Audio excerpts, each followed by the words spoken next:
სულის ძახილი, პირველი ნაწილი, მოგონებანი.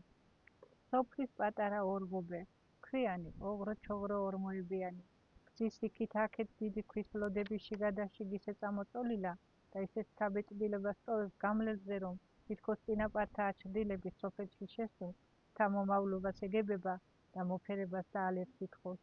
მოდიხარ და მეც აქ ხვდები ჩემო ძვირფასო ადამიანო. აქ ვართ ჩვენ და გელოდებით როდის შემოავიდებთ სოფელში, რომელშიც ჩვენ დავიბადეთ.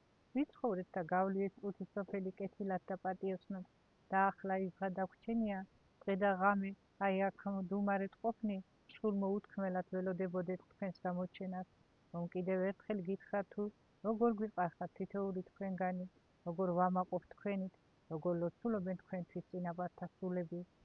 მადლობა უფალს, შენ ისევ აქ ხარ, ჩაგესმის ყურში ჩუმი ჩურჩული და გზნობ რაოდენ მნიშვნელოვანია, რომ შენ ისევ აქ ხარ, იმ ადგილას, სადაც ქვეყანას მოევლინე. აქ შეიცანი სამყარო, მისი ავი და კარგი გაიზიარე და ეხლა მზად ხარ, რომ დაბრუნდე შენს წარსულში, პატივი მიაგო წინაპართ და კიდევ ერთხელ ჩას ჩურჩულო ყურში. მე აქ ვარ, მოვედი. ჩემს სოფელს, რომელიც მთიანი ფერდობის შუა გულში მდებარეობს, შუაზე გზა ჰყოფს, რომლის ორივე მხარე წამოუმართავთ სახლები, ზოგი თანამედროვე აგურით აუშენებიათ, ზოგან კი ძველებური ხის ნაშენებით შემორჩენილა. ეზოები მწვანე ხასხასა ბალახს დაუყარავს და შიგადაშიგ გვირილის თეთრი ყვავილები მიმოფანტულა. თითოეული სახლის სიამაყაცა მომდგარა, თითქოს ყელი მოუღერებია და სოფელში შესულ სტუმარს ფართოდ გაღებული ხის ჭიშკრებით ეგებება და თავისთან ეპატიჟება. მობრძანე ჩემო კეთილო ადამიანო, ეზოებიდან ისმის ბავშვების ხმაური, იქ მყოფთა გადაძახილი, რომელიც სულსა და გულს გითხოვს და შენსავე წარსულში გაბრუნებს. გახსენებს აქ გატარებულ ბავშვობას და ფიქრებში წასული ზედმიწევნი ცდილობ გაიხსენო ის ხანა, რომელიც აქ გაატარე, რომელიც ასე ძალიან გენატრება. თითქოს შორეული წარსულიდან მოდის და გესმის ის ჭრიამული, რომელიც შენს ბავშვობასთან ახლდა და ბედნიერს ხდიდა გარშემო ყველაფერს. დედას, რომელიც დღე-დღამ შენზე ზრუნავდა, მამას, დასა თუ ძმას, შენსაც და ეს ყოველივე ისე ავსებდა იმ ხანას, ახლაც გენატრება და დიდი სურვილი გიჩნდება დაბრუნდე წარსულში, ერთი წუთით მაინც იგრძნო თავი პატარა უდარდელ ბავშვად, რომელიც მხოლოდ იმით ხარობს, თუ რაოდენ ლამაზია მისი სოფელი და რაოდენ ძვირფასია და ახლობელია მისთვის. ჩემი მშობლები, ხომ არ მეგულება ქვეყანაზე მათზე კარგი ვინმე, და-ძმანი, რომლებიც ღმერთს ასე მრავლად მოუწია ჩემთვის. ეს ყველაფერი ისე ცოცხლდება ჩემს გონებაში, რომ მავიწყდება რეალობა, ახლა ქალი ვარ, რომელიც თვითონ არის შვილების დედა. შვილებისა, რომლებიც ძალიან უყვარს და როგორც ღვთის არწივი, ისე დასტრიალებს თითოეულ მათგანს, რომ არავინ და არაფერმა წაართვას მათი თავი. სულ მავიწყდება, რომ ისინი უკვე დასრული ადამიანები არიან, მაგრამ სურვილი, რომ შენ ხარ დედა, რომელმაც შვილებზე უნდა იზრუნოს, იმდენად ძლიერია, რომ სხვა ყველაფერი თითქოს არ არსებობს და არც გინდა რომ იარსებოს. ეს ხომ ლამაზი ხანაა ჩემს ცხოვრებაში, როდესაც გული სიამაყით გევსება, ფიქრობ და დასასრულს ვერ პოვილობ აზრებისა, რომლებიც ჩემს გონებაში იბადება და ილექება ყოველი დღის ასე ძალიან მნიშვნელოვანი და ასე ძალიან უნიშნელო. ცხოვრებისეული დეტალებით ისინი გონების ზედაპირზე ტივტივებს და ამ სივრცის ყოველი გაცურის დროს ხმამაღლა მეუბნება. მე შენი ცხოვრების ნაწილი ვარ, მინდა შენთან ვიყო და შენში დავრჩე, როგორც აჩვდილი თითოეული დღისა, რომელიც გაგივლია და დღემდე მოსულ ხარ. უნდა მივიწყებ და მეც შენთან მოვალ ცხოვრების იმ ზვირთებად, რომელიც გადალახე და შეუძლებელი შეძელი ცხოვრებაში. მომცრო პატარა ორგობე, გარშემო ჩამწკრივებული სახლები, ყველა ოჯახიდან გამოდის მოფუსტუსი ადამიანების ხმაური, სახლი, რომელიც წინაპართა უშენებიათ, ხისა და ჩვეულებრივი ტალახისგან იყო ნაგები. ეზოში შესულს ჯერ ძველებური ხისავანი მოქმდებათ თვალში და ისეთი ჩაბეჭდილება და გეუფლებათ, რომ აქ საკმაოდ ღარიბი ადამიანები ცხოვრობენ. სახლში, სადაც მე მოვევლინე ამ სამყაროს და მთელი ჩემი ბავშვობის უდარდელი და ბედნიერებით სავსე წლები გავატარე. 1969 წლის 23 მარტს ფეხმძიმე ქალი დინიდანვე მოუსვენდა დაიარება.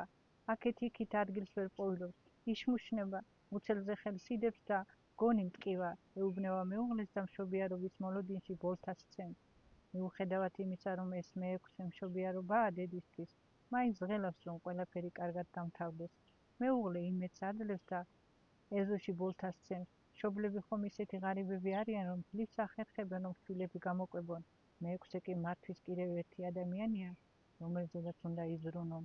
ეს ცოტათი აშინებთ კიდეც, მაგრამ ღმერთი ხომ ყოვლის შემძლეა. ეს ყველაფერი მას სურდა და ასეც მოხდა. დღეს კიდევ ერთი ბავშვი უნდა შეემატოს მათ ისედაც დიდ ოჯახს. სოფელში, სადაც მაშინ ჯერ კიდევ არ იყო შუქი, არ არსებობდა სოფლის ამბულატორია, მედპუნქტი და შესაბამისად ექიმი, რომელიც დაეხმარებოდა მშობიერ ქალს. ამიტომ იძულებული იყვნენ შინე მშობიერად.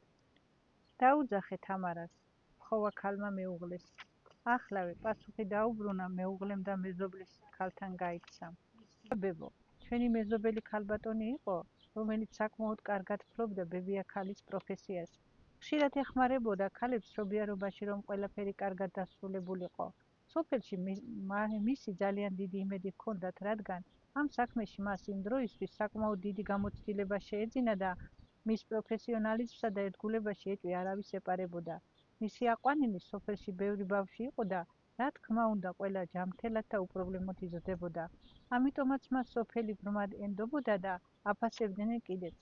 როდესაც თამარა ბებოსთან ურთიერთობის საშუალება მომეცემოდა ხოლმე, ყოველთვის მახსენებდა, რომ მისი აყვანილი ვიყავი და ამაყობდა ამით. თავის აყვანილს ეძახდა ყველა ბავშვს, რომელიც დედების მშობიარობაც ჰქონდა მიღებული. მეც ძალიან მიყვარდა ეს ქალბატონი და ვცდილობდი ჩემი დამოკიდებულებას სიყვარულით გამომეხატა. მოგვიანებით, როცა მე უკვე ოჯახი შევქმენი, სოფელი დავტოვე და დედასთან სტუმრად ბრუნდებოდი, მასაც დიდი სიყვარულით მოვინახულებდი ხოლმე. თამარა ბებომ ხანგრძლივი ცხოვრებით იცხოვრა და ღრმად მოწყუცებული გარდაიცვალა. მე კი ბედნიერი ვარ იმით, რომ მომეცა შანსი იმ დროისთვის განგებამ ჩემს სოფელში დამაბრუნა და თამარა ბებოს გარდაცვალებამდე 3 დღით ადრე მე მის შუბლზე ხელი მედო და იმ სითბოს და სიყვარულს გადავცემდი, რომელიც მას ჩემ გულსა და სულში შემოიტანა და მაჩუქა ის ბედნიერება, რომელსაც სიცოცხლე ჰქვია და გზა დამილოცა მატერიალურ სამყაროში, გზა, რომელიც უამრავი სიკეთითა და სასწაულებით არის სავსე. უნდა მიშველო, ჩემი მეუღლე მშობიარობს. ჩვენ ხომ იმის საშუალება არ გვაქვს, რომ ექიმი მოუყვანოთ. რამე უნდა იღონოთ გეხვეწებით, უთხრა კაცმა და სულ მოუთქმელად დაბრუნდა შინ, რომ ტკივილით გატანჯული ცოლისთვის დაეხედა. ახლავე მოვალ, პასუხი უკან მიაყოლა მეზობლის შუახანს მიტანებულმა ქალმა და ხელების ბანვას შეუდგა. ტანს გამოიცვალა, სარკეში კოხტად გამოიბრანჭა და აჩქარებული ნაბიჯით მიჰყვა მამაკაცს. მთელი დღეა ტკივილები მტანჯავს, უნდა მიშველო რამე. ჩურჩულის წარმოთქვა ქალმა და კიდევ ერთხელ დაიდო მუცელზე ხელი. აქ ვარ, იმედი მისცა თამარა ბებომ და შეუდგა ფაცი-ფუცით საქმის კეთებას. ცოტა ხანი არ იყო გასული და დედის ძლიერი შეკივლება და ბავშვის ტირილის ხმაც გაისმა. გოგოა, გოგო, გაიძახოდა თამარა ბებო. მამამ, რომელიც ეზოში ბოლთას ცემდა, შვებით ამოისუნთქა. რას დავეძებ, აღმოხდა პირიდან სათქმელი. ხალი ხომ კარგად არის? ხალიც კარგად არის და ბავშვიც. ხელში შეაჩეჩა თამარა ბებომ ჩვილი. შემდეგ იქვე ლოგინზე დაყრილ ნაჭრებში შეახვია და დედას მიუწვინა. ჩვილი, რომელიც ჩემი სახით თავის სახლის კედლებში მოევლინა სამყაროს, მეექვსე შვილი იყო ოჯახისთვის, ანუ ჩვეულებრივი მოვლენა, რომელიც ბავშვებს ასე ძალიან უხაროდათ, მშობლებისთვის დამატებითი საზრუნავი გახდათ. გაზაფხულზე მარტში მოვევლინე ქვეყანას და ყველაზე პატარა ვიყავი 6 დედმამის შვილს შორის. ისინი თავის მეულებოდნენ და პატარა დაიკოს და ზრუნავდნენ ჩემზე. სოფლის ყოფა და ცხოვრება თავისას მოითხოვდა, ბავშვებს კვება ესაჭიროებოდათ. დედა და მამა იძულებული იყვნენ შრომით ერჩინათ. ჯერ კიდევ კოლექტივის ხანა იდგა სოფელში. დედა ყანად უნდა გასულიყო და მოხჩა უხსელად ეშრომა. ეს კი ძალაუნებრივად ბავშვების ერთმანეთის ანაბარად დატოვებას ნიშნავდა. დღეს შენ გაბარებ ოჯახს, ეტყოდა დედა უფროს ვაჟს და დილა ბინძზე უკვე ყანაში სამუშაოდ გადიოდა. რომ მოვშივდეს საჭმელი რა ვაჭამო? ჰკითხავდა უფროსი ვაჟი დედას და პასუხს არც ელოდებოდა, სათამაშოდ გაურბოდა გული და სული, მაგრამ ამავე დროს დიდ პასუხისმგებლობას გრძნობდა მშობლების წინაშე. ის ხომ მათთვის შრომობდა ამდენს და ბავშვები როგორც შეეძლოთ ეხმარებოდნენ კიდეც. მთელ დღეს ბავშვების აურზაური და ზრიამული ისმოდა სახლში, სადაც მხოლოდ ძველებური რკინის საწოლები იდგა და კარადა, სადაც ჩვენი საზდო პური ინახებოდა. ამიტომაც ხორბლის სუნელი გაჯერებულიყო, რომელი კი ჩვენი ყოფისთვის აუცილებელი რამ დილიდან საღამომდე გიზგიზებდა. შია მომიტეხე, ეტყოდა უფროს ძმას და და ისიც ჩამოარიგებდა ნატეხ-ნატეხ დანაწევრებულ პურს და ძმებს და სიამაყით დააკვირდებოდა თითოეულ ჩვენგანს. ხომ არავინ დამჩა მშიერიო, თვითონ ბოლოს დანაყრდებოდა, იწყებოდა თავიდან გაუთავებელი თამაშ-ძრიამული ბავშვებისა, რომლებიც სულ მოუთქმელად ველოდით დედის დაბრუნებას, ყანიდან რომ თავისუფლად გვეგრძნო თავი და გავსულიყავით ველად ბავშვებთან სათამაშოდ. დარჩენილი ენერგია როგორმე დაგვეხარჯა და შინ დაბრუნებულს კი ღრმა ძილით გვეძინებოდა და მომდევნო დღის გათენებას კვლავ ძრიამულით და ბავშვური სიხარულით ვეგებებოდით. მშობლებმა სახელად ლილი დამარქვეს. როცა უკვე ფეხი ავიდგი და ბავშვებთან თამაშს ვცდილობდი, მე ხო ჩემ დედმამიშვილებს შორის ყველაზე პატარა ვიყავი. ხან წავიქცეოდი, ხან ტირს დავცხებდი, ხანაც შიას გავიძახოდი. დიდებში ისე გავერეოდი, თითქოს სულ მათი ტოლი ყოფილიყავი. თავსაც მედიდურად ვიჭერდი. აი ნახეთ, მეც რა მაგარი ვარ. არც ავტირი, და თქვენთან თამაშსაც როგორ ვახერხებ მეთქი. და-ძმები კი თავთავიანთი საკეთებელი საქმით იყვნენ დაკავებული და ჩემი ეს მიმიკები მათთვის სულაც გაუგებარი და ამოუცნობი რამ იყო. ხშია? მკითხავდა უფროსი ძმა და კარადისკენ წავიდოდა, რადგან იქ ნატეხი პური ეგულებოდა. კარგად რომ დამანაყრებდა, შევით ამოისუნთქავდა და თავის საკეთებელ საქმეს დაუბრუნდებოდა. უფროს ძმას ყველაზე დიდი მოვალეობები ჰქონდა ოჯახის წინაშე და ასრულებდა კიდეც. მთელი დღის განმავლობაში გვივლიდა და ვპატრონობდა, რომ არაფერი მოჰყლებოდა და დედისთვის ყველაფერი კარგად დაეხვედრებინა. ვინაიდან მე ყველაზე პატარა გახდით, განსაკუთრებულად ზრუნავდა ჩემზე და მიფრთხილდებოდა. დედა კი მთელ დღეს მუხჩა უხრელად შრომობდა კოლექტივში, რომ ჩვენთვის საზრდო ეტანა და ის პასუხისგებლობები, რომლებიც ოჯახისა და სახელმწიფოს წინაშე ჰქონდა, პირნათლად შეესრულებინა. დღე-დღეს მისდევდა ღამე-ღამეს ზამთრად გაზაფხული ცვლიდა, გაზაფხულ-ზაფხული და ზაფხულის კი შემოდგომა. შემოდგომა ის პერიოდი იყო, რომელიც დიდ შრომას მოითხოვდა. მთელი ოჯახი დიდი თუ პატარა, იძულებული ვიყავით, რომ ყანად გავსულიყავდით და შრომით მოწეული მთელი წლის სარჩო საკვები დროულად დაგვებინავებინა. დღეს სიმინდის ყანა როგორმე უნდა მოვჩეხოთ, გვეტყოდა დედა, უკვე წამოსდი შვილებს და საქმეს შეუდგებოდა. 4 ბიჭის პატრონს გული მედგრად უცემდა და თითქოს ცხოვრების შიში სადღაც გამქრალიყო. მე ხომ უკვე დიდი ბიჭები მყავს, გაიფიქრებდა დედა გულში და ორმაგი ძალით შეუდგებოდა სამუშაოს, რომელიც მამაკაცის ჯანსა და ენერგიას მოითხოვდა, მაგრამ დედა ხომ შეუძლებელს აკეთებდა, რადგან გვერდით ეგულებოდა შვილები, რომლებითაც ძალიან ამაყობდა და ამიტომ დიდი შრომა, რომლითაც მოიპოვებდა საზრდოს, ბედნიერს ხდიდა, უნსუბუქებდა ჯაფას. ასე ფიქრებში გართული დილიდან საღამომდე მომუშავე ხან გამოშვების შესახებ და შვილებს ხან რამაზე გაუბრაზდებოდა, ხანაც მოეფერებოდა. მთელი დღე სიცხის გათანგულები როგორ დაბნელდებოდა, ვერც კი ვამჩნევდი. გამოხდა ხანი. ჩემი ძმები იმდენისა შეიქმნენ, რომ სკოლაში უნდა ევლოთ.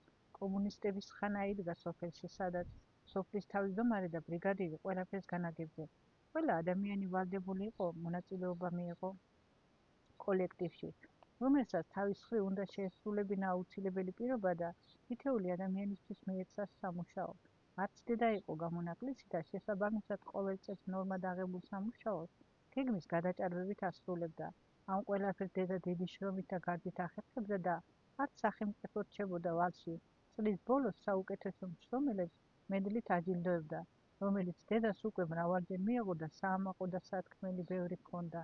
თუ რამდენი ჰექტარი სიმინდის ყანა გათოხნა, ან რამდენი ტონა პურის მართვალი მოიყვანა იმ წელიწადს და ასე შემდეგ.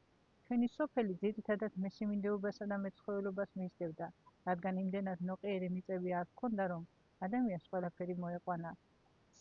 ხალხიც იძულებული იყო, რომ პური და სიმინდი დაეთესა და თავი ამით გაეტანათ.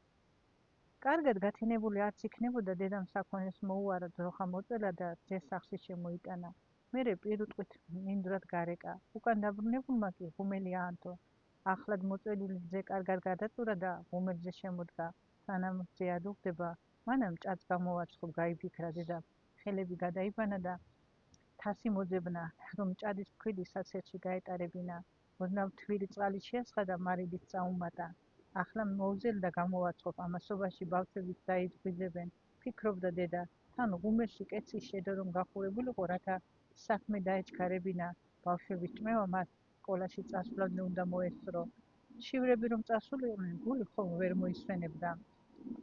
ჩქარა-ჩქარა მოზილა მჭადის ფქვილი, გუნდებათ მოაგუნდავა და ორომზე ლამაზად გააფრთხილა. ჭაც ისე ეტყობოდა ხელის ნათითურები, რომ გეგონებოდა ეს სახელდახელოდ მოზელილი მჭადი კი არა, ლამაზად გაფუჭკნული გვირილის ყვავილია, რომელიც ზედა მამწუთებში საკუთარი ხელით გამოძერწა და ეხლა მზადაა, რომ გამოაცხოს და სუვენირად დადოს, მაგრამ მას ხომ ბავშვების მთელი არმია ელოდება, როდის დაიბრაწება, რომ ხელებზე სულის ბერვით მალე გააცივონ ცხელი მჭადი და მიირთვან, მერე შვებით ამოისვენ ჰქონდა თქვან, თერი გავძეხი, მეტი აღარ მინდა. დედაც გუდამშვიდებული ოფს მოიწმეს და იტყვის, მადლობა უფალს. დედამ გაბრწყელებულ მჭადს შუაგულში თითი ჩაართო და ორომიდან კეთზე ისე ლამაზად გადააცურა, გვერდის ნაწილიც კი არ გაფუჭებია. ცოტა კიდევ გააბრწყელა და ჰაერღუმელში გამოსაცხობად შედო. ამასობაში თერთ ქათქათარ ძეს უკვე ჰაეროვანი ქაფი წამოეყო, ნელ-ნელა იბერებოდა, თითქოს ძე პატარ-პატარა ბუშტებს ბერავდა და წუთი-წუთზე გასკვნომას ლამობდა. ის იყო ქვაბის ზედაპირი მთლიანად თეთრი ქაფით დაიფარა, დედამ ცხელ-სახელურებს ხედი წაავლო და ძის გადმოდგა. ამასობაში მჭადი კარგად დაბრაწული იყო, გამოიღო, გაციებაც არაცა და დივით თასი მოიმარჯვა და ძე დაფშვნა დაიწყო. შემდეგ ქაფქაფად ხელი რძე, რომელსაც უკვე ცხიმის საკმაო ფენა მოეკიდებინა, ძე დაფშვნილ მჭადს გადაასხა და კოვზებით ზებნას შეუდგა. ბავშვებს უკვე გაღვიძებოდა, სკოლის ფორმას ჩაეცვათ და წასასვლელად მზად იყვნენ. აბა ბავშვებო, შემოუსხედით მაგიდას და სათითაოდ ჩამოურიგა მათ კოვზები. ჩვენ კი ერთმანეთის ჯინაზე მადიანად მივეცნოდით, ძეში დასველებულ მჭადის ნატეხებს და ცხელიას გავიძახოდით. კარგად რომ დავნაყრდებოდით სოფლის ბავშვები, ერთმანეთს დაუძახებდით და ასე მწყობრად მივეშურებოდით სოფლის სკოლისკენ სავალდებულო ცოდნის მისაღებად. იმ დროისთვის წერა-კითხვა აუცილებლად უნდა გცოდნოდა. ეს იყო მე-20 საუკუნის 70-იანი 80-იანი წლები, რომლებიც ღრმად ჩამჩა გონებაში, რომელმაც ჩემი ბავშვობის ხანა დაიწია და ყვავილის ლამაზ კვირტებად მიმოაბნია. ცხოვრების იმ გზაზე, რომელზედაც მე უნდა მევლოდა, სიყრმე უნდა გამეტარებინა. ბავშვობა, რომელიც არასდროს ბრუნდება და არასდროს აღარ მეორდება, ყველაზე ლამაზი ხანა ადამიანების ცხოვრებაში. ყველანი ბავშვობიდან მოვდივართ და სწორედაც რომ თითოეული თვენდაგანი საზროვნება, სოფხედელობა და ცხოვრებისადმი დამოკიდებულება მაშინ ყალიბდება. ჩემი სიყრმე კი იმით იყო გამოწვეული და ღირებული, რომ ჩვენ 6 დედმამიშვილი დავიზარდენით და დღემდე მიკვეს, თუ როგორ მოახერხეს ჩემმა მშობლებმა, რომ სიღარიბის მიუხედავად მაინც ბედნიერი ბავშვობა ჰქონდა და დიდი სიამაყით ვიხსენებ იმ პერიოდს, რომელიც ღრმად ჩამჩა გონებაში და რა თქმა უნდა ჩემი მომავალი ცხოვრება განსაზღვრა. დედა გამუდმებით გვარიგებდა და გვასწავლიდა, თუ როგორ უნდა გვეცხოვრა და გვევლო წვითისოფლის გზაზე, რომ კარგი ადამიანები გამოსულიყავდით. სულ ამას თაგვაგონებდა ჩვენი ოჯახის მთავარი ღირებულება, მხოლოდ ადამიანობაზე დაფუძნებული აზროვნება იყო. დედა გამუდმებით ამას გვასწავლიდა და სამომავლო ცხოვრებისთვის ასე გვამზადებდა. დრო გადიოდა და ძმები წამოიზარდნენ. კიდეც როცა მამა სამუშაოდან შებრუნდებოდა, ჩვენ სიხარულს საზღვარი არ ჰქონდა, როგორც კი ზუგ ჩანთამოკიდებული შემოაბიჯებდა, სახლში მაშინ ეს იჩუმე დაისადგურებდა და ბავშვები ინტერესით ვაკვირდებოდით ზუგ ჩანთას, რომელიც საკმაოდ გაბერილი იყო. ნეტავ რა მოგვიტანა, ფიქრობდით თითოეული ჩვენთაგანი და მამის მოქმედებას ველოდით, რამე არ შეგშროდა. ის ხომ მთელი კვირა წასული იყო და სამუშაოდ, ახლა დაბრუნდა და აუცილებლად მოგვიტანდა რამეს, რაც ჩვენ ასე ძალიან გვენატრებოდა. მამა კი თავისი ჩვეული მოქმედებით განმოალაგებდა ათის რამეს, ზოგ საჭმელს, ზოგ ტკბილეულს, რომელიც იმ დროს სოფლის ბავშვებისთვის ხელმიუწვდებელი ფიფუნება იყო. ზოგსაც ისეთ ხარახურას მოიტანდა, რომ დედა ეტყოდა, კაცო, რა დიწყვეტ წელს, არ გენანება შენი ჯანი. მამა მიუბრუნებოდა და ეტყოდა, ეს ყველაფერი საჭიროა, თავის დროზე გამომადგება. მთელი შაბათ-კვირა თვალებში შევჩერებოდით ბავშვები, რომ არაფერი სწყენოდა მამას, რასაც გვეტყოდა ყველაფერს ვასრულებით. იმ იმედით, რომ ის ყველაფერს მოგვიტანდა, როდესაც სამუშაოდან კვლავ დაბრუნდებოდა. სოფელში მცხოვრები ადამიანებისთვის სამუშაო ცოტა არ იყო ძნელი საშუალებელი გახდათ და ფაქტობრივად არჩევანის საშუალებაც არ არსებობდა. ამიტომაც მამა იძულებული იყო უახლოეს რაიონში ემუშავა და იმ დროისთვის ყველაზე კარგი ადგილი ჭიათურის მაღარო იყო. ამის გამო კი მთელი კვირა უნდა უწევდა წასვლა და შესაბამისად შინ დასვენების დღეებში ბრუნდებოდა. დედა იძულებული იყო ყველა საქმე თვითონ გაეკეთებინა, რომ ოჯახს უკაცობა არ ეგრძნო, ასე კვირიდან კვირობამდე ველოდით მამის გამოჩენას. მე ახალი შესული ვიყავი სკოლაში, ჩემი და-ძმები კი ყველანი უკვე სწავლობდნენ. იმ დილითაც ბავშვები ჩვეულებრივ სკოლაში დასასვლელად გაემზადნენ. ერთმანეთს გადავსახეთ, ჩანთა და წიგნები ავიღეთ და სირბილით ავიცით სოფლის ფშარაზე. სკოლის გზა, რომელიც ბავშვებს ყოველდღე უნდა გაგვევლო, ქვიანი და ტალახიანი ოქროჩოღრო სასიარულო იყო. ამიტომაც სხვა გზა არ ჰქონდა. ისეთი ფეხსაცმელი უნდა შეგვერჩია, რომელიც ტალახსა და წვიმას სასიარულოდ გამოგვადგებოდა. სოფლის ბოლოში ერთი მოზრდილი წყარო იყო, რომელიც წყანის ბოლოებიდან გამოედინებოდა და საკმაოდ ცივ ჩქეფარით ცივ კავკამა ნაკადად გადმოდიოდა. ყოველი ჩავლისას თუ შემდეგ სკოლიდან დაბრუნებისას ბავშვებს უკვე ჩვევა ჰქონდა, აუცილებლად წყალთან მისულიყავდით და თითქოს დაღლილი გულით ცივი წყლით გაგვეგრილებინა. ამ წყაროს სახით, რომელიც უხვად და დაუნანებლად მოედინებოდა, თითქოს უფალს ჩვენი სოფლისთვის კარგი საჩუქარი გაეკეთებინა. ხალხიც გრძნობდა ამას და წყაროს როგორც საუკეთესო ადგილს სოფელში ისე მოიხსენიებდნენ. პატივს სცემდნენ და ყოველი დალევისას იტყოდნენ მადლობა უფალს და დაამატებდნენ შენი თავი არ მოგვიშალოს ღმერთმა. წყაროც გრძნობდა და თითქოს ესმოდა ეს ყველაფერი. ისიც დაუნანებლად უხვად მოედინებოდა და მასთან მისულ სტუმარს ცივი კამკამა წყლით უმასპინძლებოდა. მუხის წყალი, ასე ქვია წყაროს, რომელსაც დიდი მნიშვნელობა ჰქონდა სოფლისთვის. რატო მუხის წყალი? ვეკითხებოდი დედას, იქ ხომ მუხა აღარსად იდგა. წყაროს თავზე ტყემლის დიდი ხე იყო წამოდგარი და მაყulis ეკალბარდები ჩანდა, რომლებიც ერთმანეთში ისე გახლართულიყო, ვერ იპოვიდი სათავეს წყლისას, რომელიც ასე უხვად მოედინებოდა. ჯერ კიდევ 10 წლის წინ აქ მუხა მდგარა, გვეტყოდა დედა, მაგრამ ეს მუხა ისეთი ბებერი იყო, ჩვენს წინაპრებს უკვე მოეჭრათ. წყალი კი დაუსრულებლად მოედინებოდა და არ ცხრებოდა დღე და ღამე. მის ჩქეფარე ხმა ხომ ასე სჭირდებოდა გამლესსაც თუ გამოვლეს, რომ მისულიყვენ მასთან პეშვის წყალი დაელიათ და ეთქვათ დიდება უფალს და გზა გაეგრძელებინათ. ეს წყარო დღესაც ასე უხვად და უნანებლად მოედინება, ახლაც დიდი სიამოვნებით უმასპინძება სოფელში შესულ ადამიანებს და გამოირჩევა არაჩვეულებრივი გემოთი. ზაფხულში ცივია, ზამთარში კი ლამის თბილი. ის ჩვენი სოფლის სამარკო ნიშანივით არის და აქაური ბუნების ხელუხლებელი სიმდიდრეა, რომელიც პირველ საწყისად შემორჩენილა. როდესაც ბავშვები სკოლაში გაიკრიფებოდნენ, ამ დროს თითქოს სოფელში ხმაური წყდებოდა და მხოლოდ საქმით გართული ადამიანების ჩუმით ფაცი-ფუცი ისმოდა. ერთ დღეს მარტო დავჭი სახლში და ეზოში მსხლების ძირში თამაშით ისე გავერთე, მარტო მყოფი როგორ აღმოჩნდი ღობეზე, რომელიც წაქცეულიყო და მამას ხელახლა გასაკეთებლად გვერდზე მიეყუდებინა, ვერც კი შევამჩნიე. დილი გაისმა მეზობლის გოგონის ხმა, რომელიც მეძახდა. წყაროზე არ წამოხვალ, ბავშვები მივდივართ. წყაროზე წასვლა მთელი სოფლის გოგონების ჩვევა იყო, რადგან სახლში წყალი არ ჰქონდა, ამის გამო მთელი სარეცხი და ქვაბები გასარეცხად წყაროზე მივქონდა, რომ დაგვერეცხა და დაგვესუფთავებინა და ერთმანეთს ვეჯიბრებოდით, რომელი უკეთ დააწყრიალებდა ჭურჭელს და რომელი მეტ სარეცხს გარეცხდა. ჯერ არ წამოხვალ, ბავშვები მივდივართ.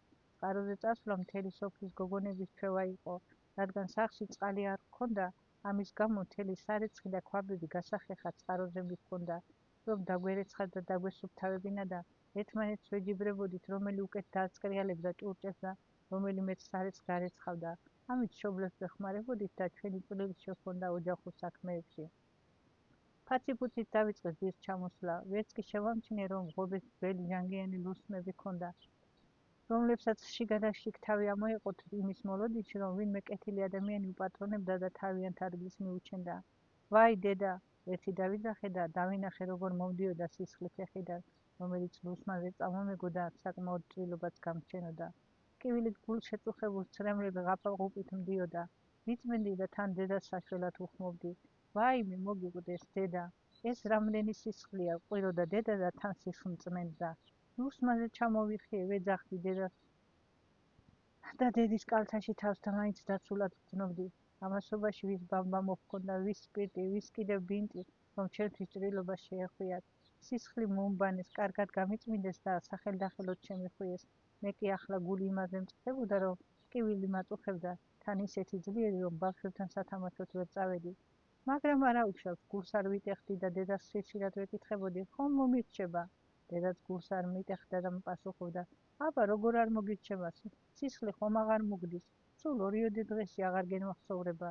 მეც უძილებული ვიყავი ეს საუტიანელი ტკივილი მომეთხინა, იმედით, რომ შემდეგ ისევ შევძლებდი ბავშვებთან სიძვეს და გართობას.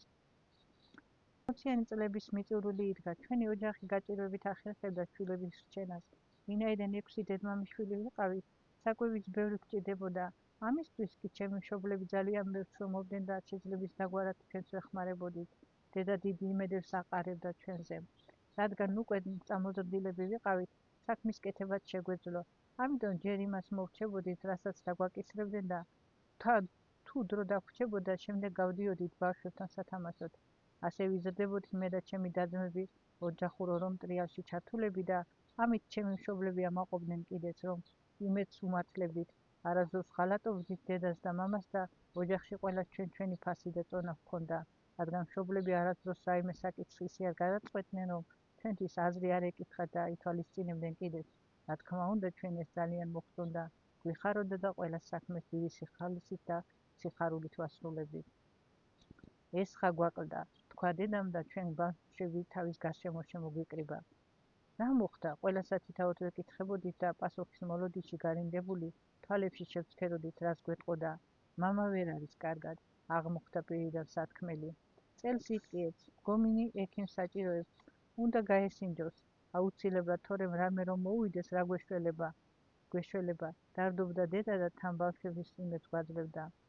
მამას ექიმთან მიყვანა უკვე აუცილებელი იყო, რადგან წელი ისე ძალიან სკიოდა, რომ მუშაობა კი არა და მგონის სიარულიც უჭირდა. ექიმების დიაგნოზი ასეთი იყო: თირკმელი აუცილებლად უნდა ამოიღოს, თორემ მოკვდება. ამ განაჩენმა ოჯახს თავზარი დასცა. მამას თირკმელის პრობლემა მას შემდეგ შეექმნა, რაც ერთ-ერთი მგზავრობისას ავტობუსის უკანა სავარჯიშზე იჯდა. მოგეხსენება მთიანი სოფლის მოუწესრიგებელი გზების ამბავი. როგორი ორმოები იყო და ყოველი ფეხის ნაბიჯზე, როდესაც ავტობუსმა მორი გორმოში ჩაარტყა, მამამ იბრძნო, რომ წელში თითქოს აღარ ჩაწყდა. მაშინ ამისთვის ყურადღება არ მიუქცევია, მაგრამ დროთა განმავლობაში ის შეაწუხა ტკივილმა, უკვე ვეღარ უძლებდა და იძულებული გახდა ექიმისთვის მიემართა. არაერთი კვლევის მერე დადგინდა, რომ ერთი თირკმელი თავის ფუნქციას ვეღარ ასრულებდა და სულაც ჩაწყვეტილი იყო. გამოსავალი მხოლოდ ოპერაცია იყო. თან რაც შეიძლება, სასწრაფოდ უნდა გაკეთებულიყო, რომ მამას მუშაობა შეძლებოდა, რათა ოჯახი გამოეკვება. ჩვენი მთავარი სადარდებელი ჯერ მამა და მერე ოჯახის სარჩო იყო. ახლა თავსატეხად ის გაგვჩენოდა, თუ სად გაიკეთებდა ოპერაციას. უახლოეს რაიონში ამის შესაძლებლობა არ არსებობდა, რადგან არც სათანადო კადრი ჰყავდა და არც ოპერაციისთვის საჭირო ინვენტარი ჰქონდათ. იმ დროისთვის ყველაზე ხელსაყრელი ვარიანტი ქუთაისი იყო და ჩემი მშობლებიც იძულებული გახდნენ ამ ვარიანტზე დათანხმებულიყვნენ. ბევრი ფიქრისა და ჭობის შემდეგ გადაწყვიტეს, რომ ქუთაისში წასულიყვნენ, ვინაიდან ყველაზე ახლო ქალაქი, სადაც ასეთი სახის ოპერაციის ჩატარება შეძლებდნენ, ის იყო.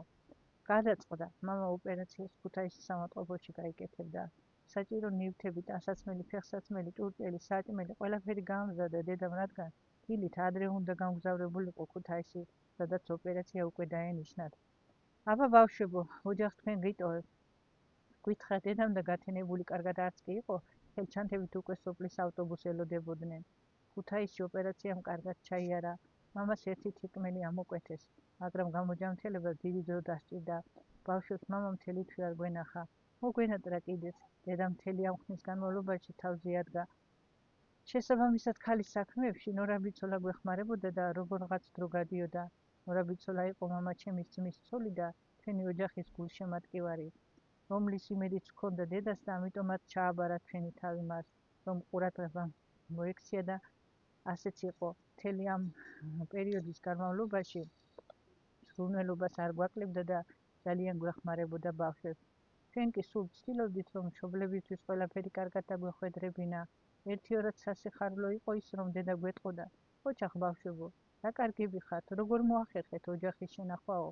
შემდეგ მადლობის ნიშნად საცითაოდ გვაკოცებდა. ასე გაილია მთელი თვე, სანამ მამა სამავთყოფოში იწოდა, კურნალობდა დედა მის მოვლით იყო დაკავებული. ჩვენ კი ყველაფერს ვაკეთებდით, რომ ოჯახი კარგად დაგვეხვედრებინა. როცა მამა სამავთყოფოდან გამოწერეს, ჩვენ სიხარულს საზღვარი არ ჰქონდა. ნაშუადღები იყო, როცა მამა ეზოს ჭიშკართან გამოჩნდა. მამა მოდის, დაიძახეთ ჩემო და-ძმებმა და ეზოში ერთად მოიყარეს თავი. მათ სიხარულს საზღვარი აღარ ჰქონდა. მამას რიგრიგობით გარს ეხოვდნენ და ეფერებოდნენ. მე კი მოსწყოთ ღობეს ავეკარი და მიახლოებას ვერ ბედავდი. მოდი შვილო, დამეყვავა მამამ და მომეფერა. ძლის გავბედე, რომ ირსულიყავდი მასთან და ჩემი სიყვარული გამო მეხატა. ებრძობინებინა თუ როგორ მენატრებოდა მამა კი თავისი ჩვეული თავდაჭერით მომეფერა და მთელი საღამო მასთან გავატარეთ ბავშვებმა. მეორე დღეს ჩვეული ცხოვრებით გავაგზელეთ ყველაფერი, მაგრამ მაინც ბევრი რამ უკვე შეცვლილი იყო ჩვენს ცხოვრებაში. ვინაიდან მამას უკვე ძველებურად ბევრი რამ აღარ შეეძლო და საჭირო გახდა ჩვენც დავხმარებოდით და ოჯახის ტვირთი გაგვენაწილებინა. ახლა მამის გამოჯამრთელებაზე ვზრუნავდით და იმედის თვალით გავყურებდით მომავალს, რომელიც მხოლოდ ნათელი გვეჩვენებოდა და რომელიც ასე ძალიან აავსებდა ჩვენ მრავალშვილიან ოჯახს. ბავშვები ერთმანეთს ვდიდით და ვზრუნავდით ერთმანეთზე, რადგან მამის გამოჯამრთელობის პრობლემა ჰქონდა, ყველანი ვცდილობდით, რომ საკაცო საქმეებში მივშველებოდით. შესაბამისად, დროც მეტი რჩებოდა, მაგრამ უსაქონოდ მაინც ვერ დაინახდით. ერთი კარგი ხელობაში გაწაფულიყო მამა. ფანდურის კეთება იცოდა. როგორც კი დროს მოიხერხებდა, საგანგებოდ გადარჩეული კაკლის ხის მორებს სპეციალურად შეინახავდა, რომ კარგად გამომშრალიყო და შემდეგ ფანდური გაეკეთებინა. ეს სახელდახელოდ გამოთლიდა კაკლის მორს. შემდეგ ტარისთვის ზედა ნაწილს დაავიწროებდა, კურს კარგად გამოუღებდა და იმდენ ხანს ასუფთავებდა ზუმფარით, სანამ ლამაზ ფორმას არ მისცემდა. გამოცვლილ გულზე ფანერის თხელ ნაჭერს ლამაზად დააფარებდა, ზღვის სიმებს გაუბამდა, კარგად აწყობდა და ბოლოს თითებს ისეს ჩამოჰკრამდა, სიმებს რო გეგონებოდ მთელი ცხოვრება ფანდური ეჭირა ხელში. არადა ის რაც იცოდა თავისით ესწავლა და ცდილობდა ჩვენთვისაც ესწავლებინა. ხშირად გვეტყოდა კიდეც, ისწავლეთ ფანდურის დაკვრა, სულმე ხომ არ გაყოლებით. თუ ჯამში მამას ბევრი ფანდური გაეკეთებინა, მაგრამ ყველა ნათესავ მეგობრისთვის ეჩუქებინა. ოჯახში მხოლოდ ერთი ფანდურიღაც შემოგჩენოდა სამახსოვროდ და ამ ფანდურს დიდი რუდუნებით უფრთხილდებოდით, რომ არ გაგვეფუჭებინა და ოჯახს ჰქონოდა მამის ნახელავი. ჯერ კიდევ პატარები ვიყავით, როდესაც სოფელში წითურა ბატონები შემობძანდა და ბავშვებს ელვის სისწრაფით მოგვედო. არ ჩვენი ოჯახი იყო გამონაკლისი, ჩვენს ძალიან მძიმედ მოჰკიდა ხელი. დედას რას აკეთებდა, რომ როგორმე ბატონები გაერთო, ფანდურს მოიტანდა და როგორც შეეძლო ისე დაამღერებდა. ზედ ბატონის ჩიც გამოგვიცხობდა, მაგრამ ბატონი რის ბატონია და თავით ფეხებამდე გაფოთლილი ბავშვები თავს ცუდად ვგრძნობდით. მარო ბებო, ჩვენი მეზობელი ღმად მოხუცებული ქალი იყო. ერთ საღამოს მოგვიკითხა, დედამ ყველაფერი უამბო, როგორც ცუდად ვგრძნობდა თავს. ბავშვები მასაც არ დაეზარა და ბატონებს თითო წყვილწინდას შეჰკვირდა და სთხოვა, ბავშვები კარგად დამიტოვეთ და მე ერთ ღამეში თითო წყვილწინდას დაგიგსოვთო. მართლაც გაცენა თუ არა, მარო ბებო, თავისი ხელით მოქსოვილი თითო წყვილწინდა ჩამოგვირიგა. ბატონები ძალიან გავახარეთ და შესაბამისად ბავშვებიც მადლიერი დავრჩით. საჩუქარი ძალიან მოგვეწონა და ამიტომაც წითურა ბატონები, რომლებიც ასე ძალიან ვიბრაზდებოდნენ, კარგად მოვიხადეთ. თუმცა იყო შემთხვევა ჩვენ სოფელში, ბატონებს ისე მაგრად მოეკიდა ხელი გოგონასათვის, რომელსაც მაგული ერქვა, რომ მისთვის მხედველობა წაერთმია. რა არ იღონა დედამისმა, რომ შვილისთვის მხედველობა დაებრუნებია, კარგი ხონჩა გაუკეთა. სოფელში არის დიდი წიფლის ხე, რომელსაც იმ დროისთვის ბატონის ხეს ეძახდნენ. წაიყვანა გოგო და ბატონის ხეზე მიაბა, იმ იმედით, რომ ვინმე კეთილი გაათავისუფლებდა ბატონებისთვის დატოვებულ ბავშვს და მხედველობა დაუბრუნდებოდა, მაგრამ ამაოდ ბატონებმა გაცემული უკან არ დაიბრუნეს და შესაბამისად გოგონას მთელი ცხოვრება მხედველობის პრობლემა ჰქონდა.